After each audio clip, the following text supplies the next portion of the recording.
Hi, and welcome to the Dr. Coffee Podcast, your weekly blend of motivation, encouragement, education, and insight into all things medicine for junior doctors and medical students in South Africa. In this week's Coffee with Consultants feature, we hear from Professor Graham Paget about his path in medicine and what it takes to specialize in nephrology.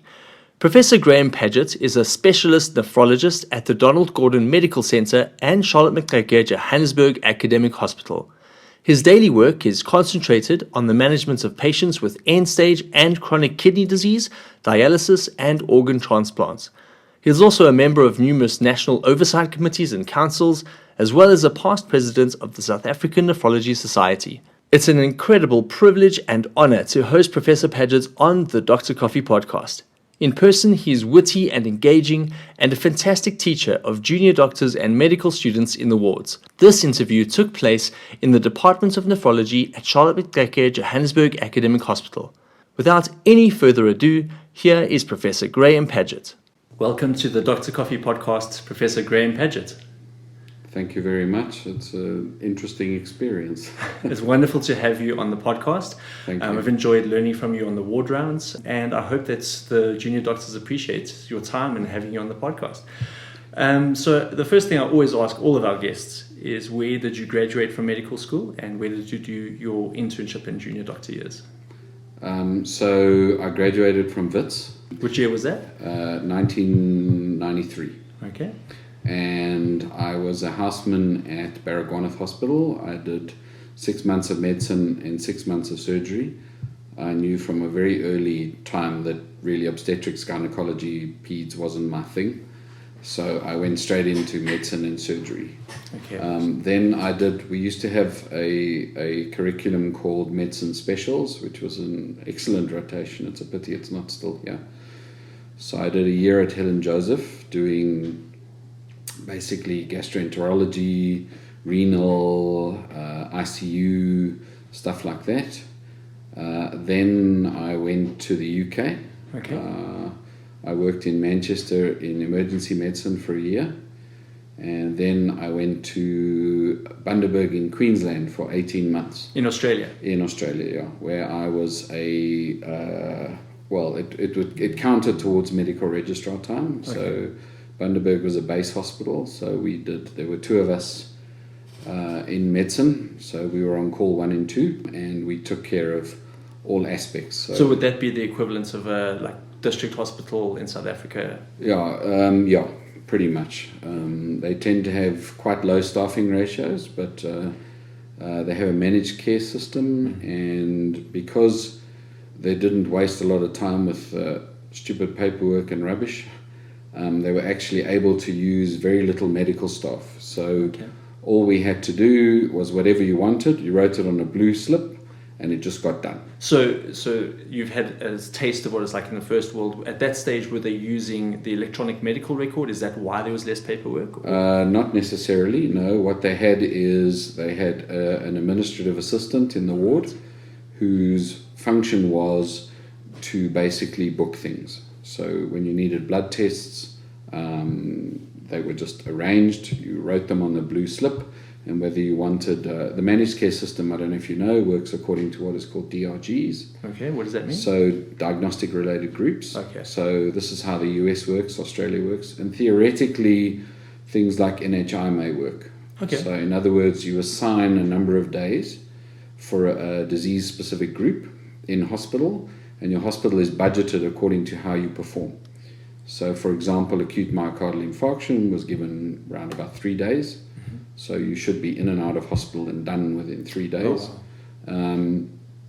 And you could add in codes. So if you were diabetic, you got an extra day or 2, etc. But so the focus was on length of stay in the hospital and conforming to the sort of standards. Sure. International standards. And that was obviously evidence-based with advice from the clinician saying this is a realistic time frame, or was that just... Yeah. So that's how managed care work.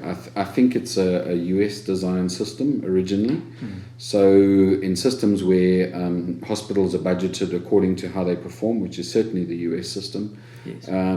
You will be budgeted and rewarded or penalized depending on how well you conform to the diagnostic related group. So if it's identified, for example, that your hospital's length of stay seems to be much longer, number one, your rating will go down. So less patients will come to you, because in the US they look at your rating, so they want to go to a hospital that's rated well. Yes. So you will have less customers, for want of a better term. After all, medicine is business. Yeah. It's not like a Yelp review or a Google review or anything like that. No, it's actually So a long-term thing where they won't take a snapshot in time. They'll look at your performance over a couple of years. Probably annually. Okay. They'll see how you do. Okay. So they look at hard endpoints. So it's a pity maybe in South Africa we don't have that. So how do hospitals do in terms of length of stay, complications, mortality and complaints? These would be the sort of endpoints I would imagine would be appropriate for rating a hospital and how it does, or rating a medical system and how it does. Correct. I mean, those are actually reproducible endpoints that you can actually say, well, we're doing well, or you can identify. So, for example, if you identify why is your length of stay long, and you look in a hospital and you say our radiology services are taking too long, then you know what to address. Okay, so your junior time done in South Africa, and then was it also junior time overseas, or would they have seen you as like a higher ranking medical officer? No, not particularly. You were a junior doctor. And was that always your plan, to go overseas and get that experience? Not really. No, it was. I just I decided that. Maybe go and see something a little different. Sure. I hadn't had much experience overseas. It was also a means to finance travel, so it actually worked well. I mean, earning pounds and and then you can actually. There's nothing wrong with it, because what I can tell you is that when you start training, you're going to train. So it's not the time to play. Yeah. So if you start training, you must train. By training, you mean the path to specialization, exactly, time, things exactly. like that. And certainly in the modern training sphere, it's now much more competitive than when I was a junior. Yes. So when we were juniors, often we were asked to apply for posts. Because it was posts vacant, and please fill them. There was nobody. So you must understand that the sort of pass rates at specialist exams were quite low. Oh wow. The FCP in our day, I'm not saying it's better or worse or tougher or whatever, but it's always harder. The longer time since you passed. The famous in my day, my boy. We walked uphill both ways. Yes. So basically the pass rates were around 30%. So you can imagine that the number of graduates coming out per annum for the specialist post was actually quite low. The pass rates are much higher now. There are many more medical students coming through medical school than there ever were. And like many things, the number of posts created by the state is probably similar to what it was when I was training. Oh, wow. Yeah. So if I look, I've been at Johannesburg Hospital since 1998. So when I was in Australia, I contacted Prof and said, I plan to return. I'm interested in medicine. Yes. Could I train here? I was told yes. And I pretty much in July of 1998, I began my registrar training. Tremendous. So just to kind of summarize, you finished medical school in 1993, if I remember correctly. Went, first did internship here at Barrow, went to the UK, went to Australia over. Well, I did Helen Joseph for a year. I did the medicine specials, which was great because it gave me a lot of skills. Yes. So I could scope, I could put in drains, I could ventilate, I could do Swan-Ganz catheters, those sort of things. Amazing. In those days. I could pace people, I could do, and those things actually were quite helpful in Australia because you are sort of on your own, and they would ask you, can you do these? Do you have the skills to do this? So, do you feel like your level of training here in South Africa was comparable or maybe even better than what they get overseas? Look, I mean, when I trained, it was first class. I mean, we could hold our heads up high with anywhere in the world. I'm still proud to say that certainly my experience in nephrology, when we go overseas to congresses, they are speaking a language we understand well. The only difficulty is the scope of, or the scope of what you're able to actually offer. So, an unfortunate area that I've seen is if you look at like critical care services in the government, sector in this country and nephrology services in the government sector in this country, they are the same as they were in 1998. So in actual fact, when I was a registrar in what used to be 576, the ICU, in fact, we had more beds than we've had for a long time.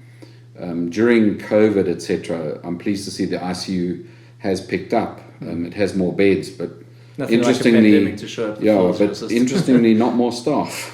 Yeah, sure. So you're running a lot, probably double the number of beds. But if you look at the ratio of, say, for example, dialysis provision per million population in South Africa, we are, for our GDP, we are not great compared to the rest of the world.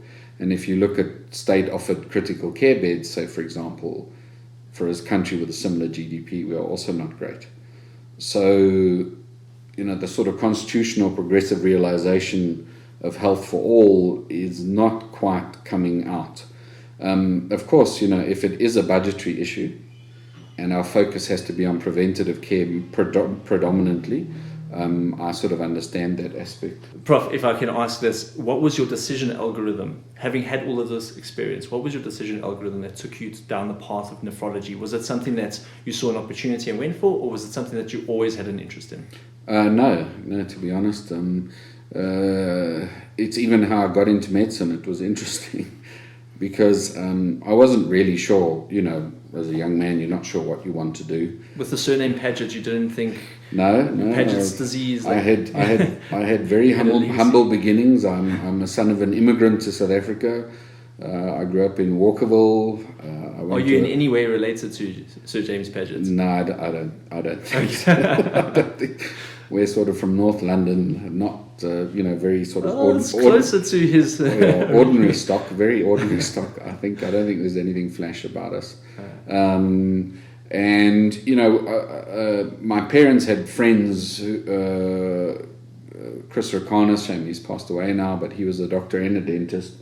I had exposure to these people as a youngster. But interestingly, what was the major focus was, when I was 16, I went to a Catholic boys' school south of Joburg, which is now closed, the Salesian College. Some people arrived and they said, you are now becoming a South African citizen. Here is your ID book. And by the way, here is your papers to join the army. So I was, that's very nice. So what I ended up doing, and weirdly, is I liked medicine, but I also liked the idea that it was a 6-year course. So I could actually be at university for a very long time and not have to do... Because I'd heard, I thought to myself, well, gee whiz, you're going to go and do what in the army? You're going to waste a lot of time, which maybe you don't want to do. And, I had my own thoughts around what's right, what's wrong, what we should be doing, what we shouldn't be doing. This was the time of, if I remember correctly, like Angola border crisis. Exactly, and things like that. You would go to Angola, or you would be used for riot control, etc. And this, not very appealing for a young person. Well, it may seem very glamorous, but speaking to friends, etc., who served. Being 18 years old and having to shoot people is not great. You would be surprised. I mean, my family were involved in the war. My grandfathers served. When you say the war, you mean like World Wars, or World War in the UK, Germany, etc. But the one thing everybody always says, there's no glamour in it. There really isn't. There's nothing. So it was so a much kind like of medicine. It looks so glamorous from the outside, but when you have your... Well, there is some glamour in medicine, I guess. I mean, of course, you are felt to be weirdly sort of above society. As I told you this morning, medicine is very narcissistic as far as I'm concerned. We like to self-congratulate ourselves and praise. And as I said, I'm not sure that the IQ of an average doctor is quite what people think. I think there are very clever people in the world, and there are also people who work really hard Medicine, you work hard, yes, admittedly, but a lot of people work really hard. Yeah, we live in a bit of a silo where we don't get to see the hours that other careers are putting in, and we think we're so deprived of sleep, but there's lots of people grafting very hard. Look at your average restaurant owner. I mean, other people's leisure is your business time. You know, when people are inebriated and it's 12 o'clock at night and they're having an absolute ball, and you've got a sick child at home, your livelihood depends on, and we say, you know, that drunk fool in casualty, you know, but you can walk away. It's not your business, you know. So, you know, spare a thought for business owners, and, people in, you know, all sorts of spheres. I think that's wise advice for junior doctors, especially because we think that we have it so hard, but there's lots of people our age that are unemployed and looking for opportunities, and we basically guarantee a job for 3 years in the government service. Well, that's also, remember that we are graduating more and more medical students. Yes. And I've certainly, I've had the experience. My taxi driver in Berlin was actually a orthopedic surgeon who couldn't get work. Wow. So for the first time in a long time, you actually hear about graduates who are unemployed for a year or two in South Africa. You know, it goes to this, what's the capacity? So again, what capacity is being generated for junior doctors? Because, you know, medicine is not like a lot of careers. So medicine, you have to have accreditation before you can move on. You can't move till you have that MP number. You have to have it, and if you can't get it, it's very difficult for you. So, you know, you really do put all your eggs in one basket, so to speak. Whereas lots of people who do engineering or finance, you know, you can work for whoever. Yeah. Once you have your qualifications, okay, look, you maybe need to article, but there are probably more facilities to article than there are currently to do internship and community service. Yeah. Which is strange, because we know that the population is underserved. Would you, so we'll get back to how you decided nephrology was for you, but would you encourage your children to go into medicine? To be honest, no. If I'm to be honest. The short answer, no. No. So, you know, I can only speak for myself. It's only my personal opinion. I think the golden era of medicine has gone. So when we trained, I must say, my early days at Johannesburg Hospital, it was collegial, it was competitive, we wanted to do better than each other, and it was, above all else, fun. What's happened in medicine now, both in private and in state, there is a lot more paperwork. So there's a lot of paperwork and regulations and meetings and things about things. I also find that, I don't know whether it's more stressful for people out there in the world today. Maybe we're forgetting that we're one human species race, or whatever you want to call us, but we don't seem to have the fun like we used to.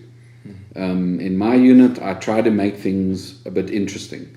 You know, we certainly enjoy. We have weird, like funny hat day and do funny things, which we used to do all the time. In my junior days, because we understood the pressure we were under. We certainly worked hard, but it was a way we tried to look after each other. So we would say stupid things. I mean, we would take we would take our housemen out and we would do like go-kart racing one afternoon, just for, you know, do some funny, stupid team building exercises. I mean, I'm not a huge fan of those corporate things, but anyway, fair enough. You know, if it's like team building, but it was just to show that you're thankful for people's service, you appreciate them, etc. My experience now is it's a bit different. Okay. So my time in England and Australia was also like that. You were in this little hospital, we were on 1 and 2, we worked, but we had our off time, we would often go and do stuff together and chat, and there were sports teams.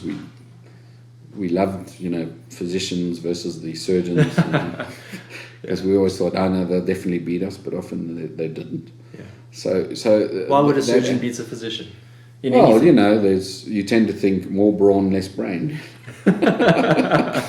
apologies to any surgeons. The orthopods, maybe. No, but these are the traditional, let's say, the traditional rivalries that we've always had, which is not the friendly rivalries. Yes, but it's not a bad thing to be competitive. It really isn't, because your standards improve. Yes. So to be competitive is actually good. Okay. To be narcissistic is not good, but competition doesn't hurt anybody. 100%. Yeah.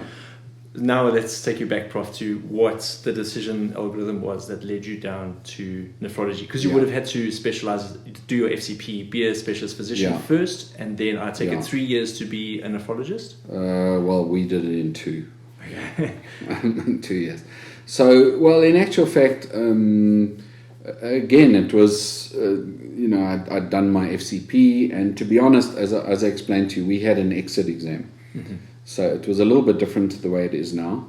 The entire focus of the 4 years of training was on this final exit exam. Could they just grill you on anything? Yeah, so we had, it was short answer questions, so you had to learn the topics. We had vivas as well, and we did basic science and clinical stuff. It was all one shot. So it was like a week, and it all rode on that. An exam week? Yeah, as far as you were aware, you had like 3, we'd do the written papers, that was 2 or 3 days, and then you'd be invited. And then in the invitation was not only the cases, there were the vivas. So there were clinical vivas and the basic science vivas. So the exams are a lot harder to prepare for than your med school? Not necessarily. Yeah, medical school, yeah, definitely. So, so the problem was that you spent the 4 years, and I mean, hats off to the registrars now, because we didn't even have to do a research project. It was all just focused on getting through that exam, which you knew had on average a 30% pass rate. Wow. So that you must remember how your mind works. What would happen if you failed that exam? Would you have to re-enter the 6 system? months and rewrite. So there's a June and a January. Okay. And there would be a limit on like how long your post would be held over. So you would often sort of in your 3rd year you would go ahead and start applying. Well, first you'd go to your head and say, can I write the exam? And they would tell you, hopefully, yes, you are ready. So you would prepare and prepare and prepare. So to be honest, a lot of times you were so focused on knowing everything you needed to know that you actually couldn't see beyond. And I couldn't. A lot of us will tell you, you could not see beyond that day. Yeah. You just wanted to look on that list at 5 o'clock on that Friday or whatever it was, and wherever you were, Cape Town, Durban, Bloem, wherever it was, and see your name there. And then it was like, okay, now my life can begin. Sure. Okay. So, to be honest, you often, I just wanted to get through. That's all you thought. I just want to see my name on the list. With maybe some of the profs saying, hey, I want you in my department once you finish this FCP. Not so much, although a good friend of mine, Wachtang, he was doing nephrology. Nephrology was quite short-staffed in this hospital at that time. The boys were working hard. And he said to me, would you be interested? And I must say, weirdly, I'd looked after nephrology patients. Our nephrologist in Bundaberg had actually gone back to New Zealand. And they came to me and they said, have you got any experience with dialysis and transplant? And I said, well, I looked after some when I was at Helen Joseph. And they said, well, it's all yours, mate. You do it. One patient's experience. Yeah. So I can remember, this is like 1995, 96. No, well, 96, 97. Sorry, 97. 97, I saw my first, and looked after my first simultaneous kidney pancreas transplant for a diabetic. And I was like, whoa, I got the books, I read up about the drugs, because... Did the bug bites then that you were like... Well, it was weird, but I guess, I don't know, maybe the fates, the gods said, maybe this is where you must go, So I was kind of comfortable with renal medicine. And it's certainly something to put on your CV or like work experience that you've had. You can say, I've managed this before, I've seen it before. But also, you have to think about what your life's going to be like. Okay, so while it may look really good in Hollywood, you are a trauma surgeon, right? And everybody bows down. that's Dr. So-and-so who can save anybody. Number one, it's not super glamorous, and really you will have no life. So you have to decide early on what you want to do.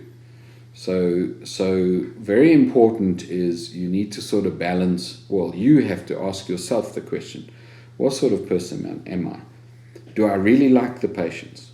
Some people don't. So it's okay. It's all right. Like the algorithm that some people anesthesia. Do you want your patients hate sleeping the patients. or awake? They hate the patients. They can't stand them. The whining, the carrying on. Other people are like, it's. I understand it. It's fine. I'm here for you. That's no problem. So first you've got to decide that. Yes. Okay. And if you really are not interested in the clinical discipline, then you might go towards pathology, research, or end up in corporates in Discovery Towers and Santon. Whatever, something like that. Yeah. Okay, so you have to be honest with yourself and say, then you have to say, the next question you must ask yourself is really, how much do I want to earn? Okay, am I fortunate enough that I don't have, half my family to look after? Sure. That's a reality my for many parents who have lost their pension. There are a lot of doctors in this country whose families in the rural areas, there's like 10 people depend on you, etc. And it's not about what you want. You've got to get out there and make money. Make a fist of it, yeah. And that's also noble in its own way. I mean, not everybody grew up in a privileged way.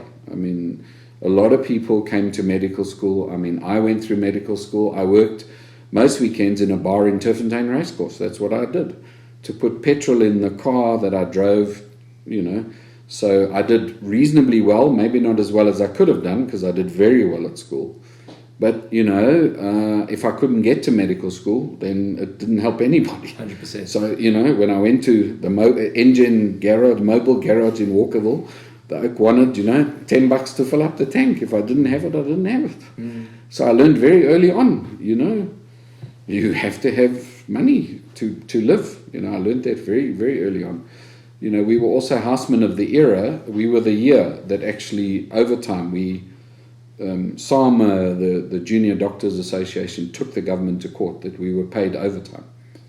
So all of you that own overtime, you owe it to us, by the way. So, I mean, our pay slip was, I think, 900 Rand a month. Wow. In 1993 at Barra. And that was, and I must tell you, we grafted it. Did we work. Was Barra, I don't know how it works in those days, but were you able to choose where you wanted to do your internship?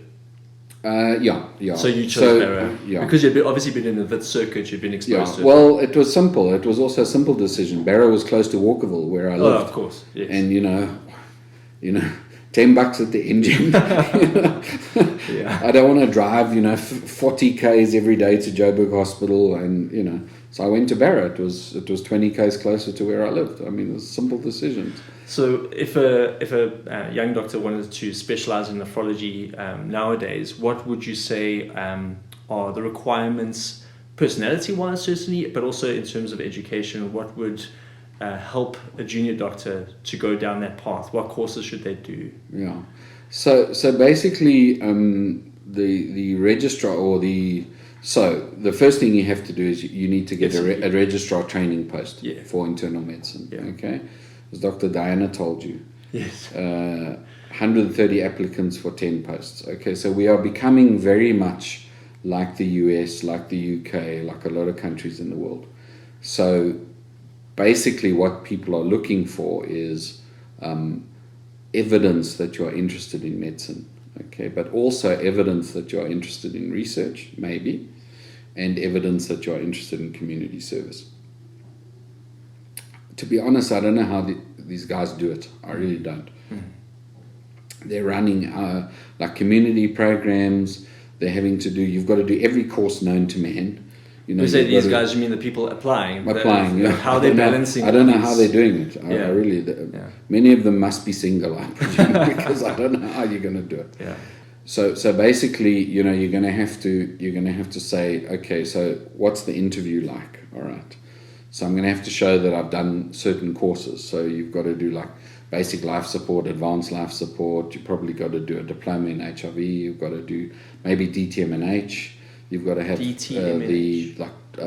diploma in tropical medicine, hygiene. You probably got, it might be beneficial to do some research courses through the university. You've got to have a part 1, so you've got to show that you've actually committed to internal medicine. And as I said, you've got to probably show that you have some community service. So what sort of person is a nephrologist? Like, if you were to characterize them as a human being? Okay, so nephrology is quite unique in medicine. Okay, maybe endocrine is a bit like that as well. So we will look after, so I've looked after patients, I still look after patients that I've looked after since like 1999. Wow. So you have a long time with your patients. So these are patients who were like 20 years old, on dialysis, got a kidney, lost a kidney, back on dialysis, maybe another kidney, and they're with you through this. You go through everything they go through. You know, if you're well trained, you know what the limitations are on dialysis, that it's not forever. It's somewhat of a palliative care, because very few people can be on dialysis like 20, 30 years. It's difficult. How does that affect you, Prof, when you leave hospital and go home to your family? You have to leave it behind you. Okay. My advice to anyone doing medicine is you can't take this stuff home. Number one, it interferes with your objectivity, and you do need to be objective in medicine. Okay, you do. It's important for you and your community. So, as you well know, in nephrology, in this country, we ration.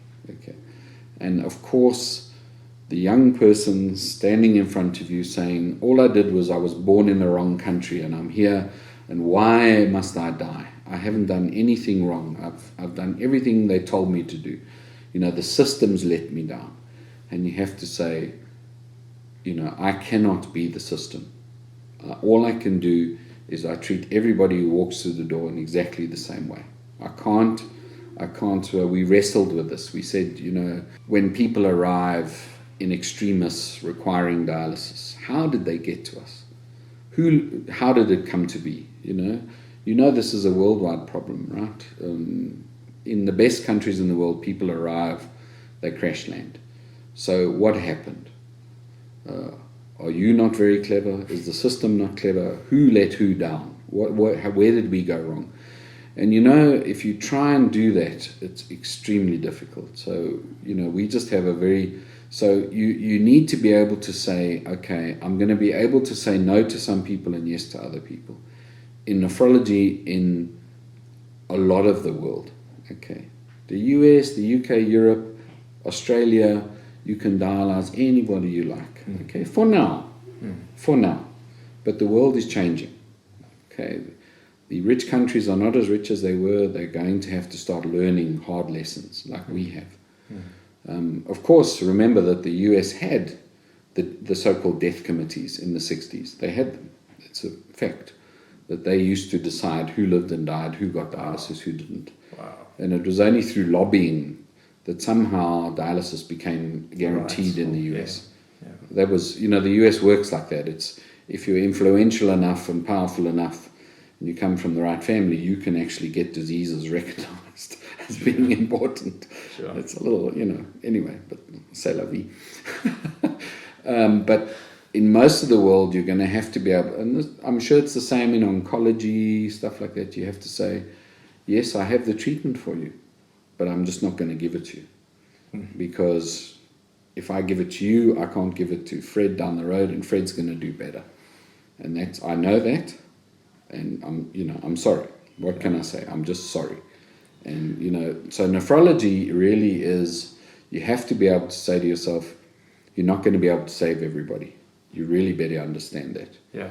And if you can't deal with it, then you must go do something where you don't maybe make those sort of decisions, where you don't have to say, I'm an ICU doctor. In the middle of a pandemic, I'm going to say, you're old, you're not coming in here. Of course I can save you. Maybe I can save you, but the books tell me that you're not going to do as well as the younger person.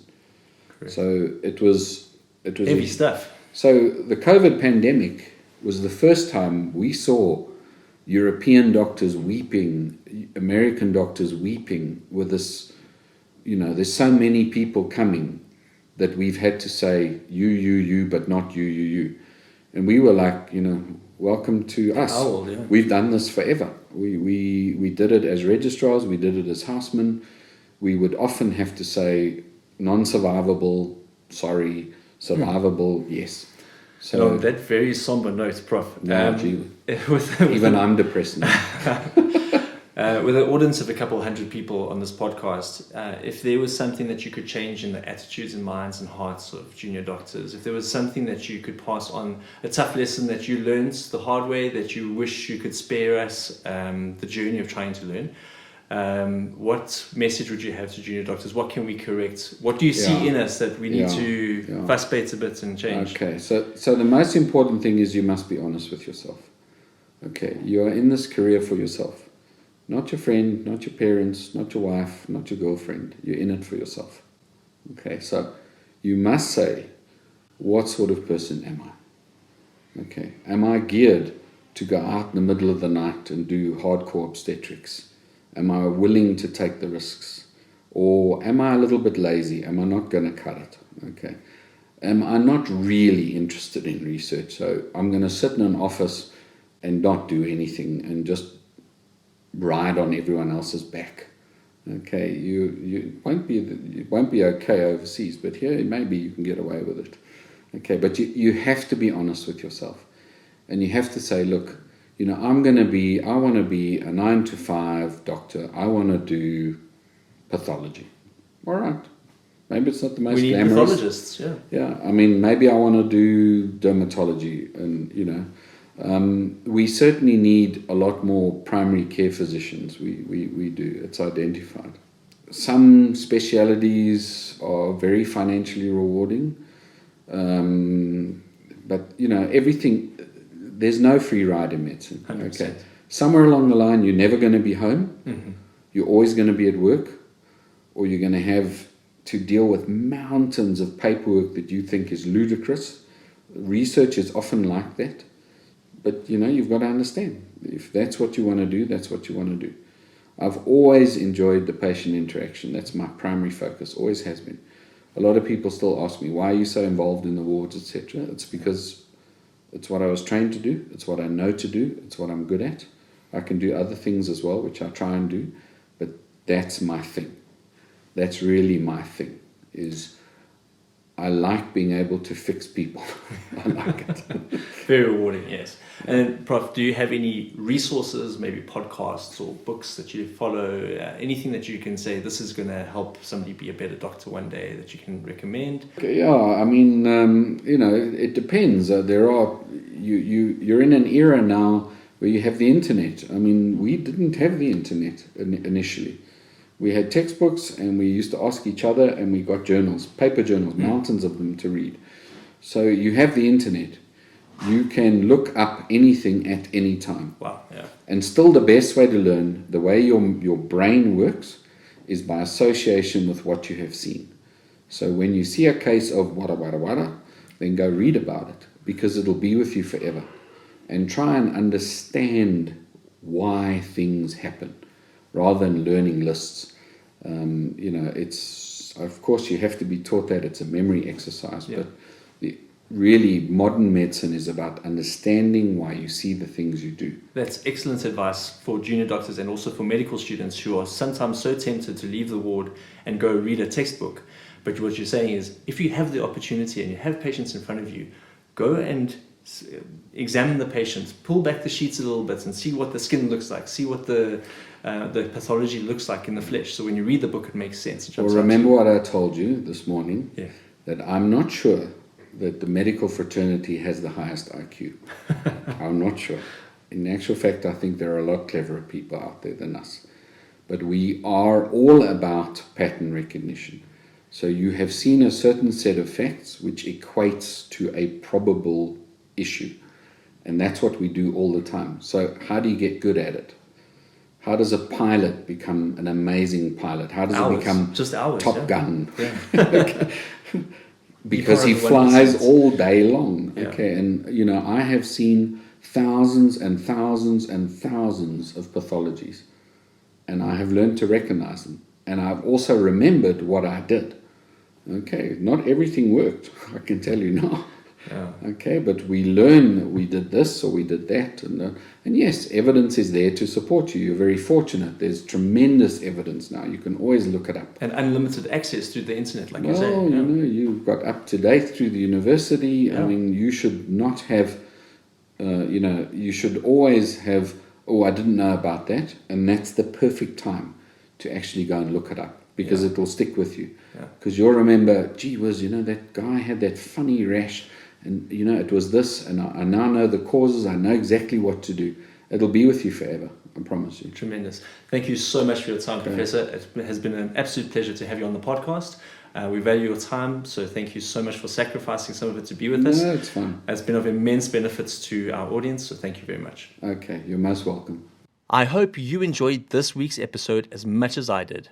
If you know of a consultant or senior registrar in a specialty that you would like featured on the Dr. Coffee podcast, please get in touch. The podcast's email address is drcoffeeza@gmail.com.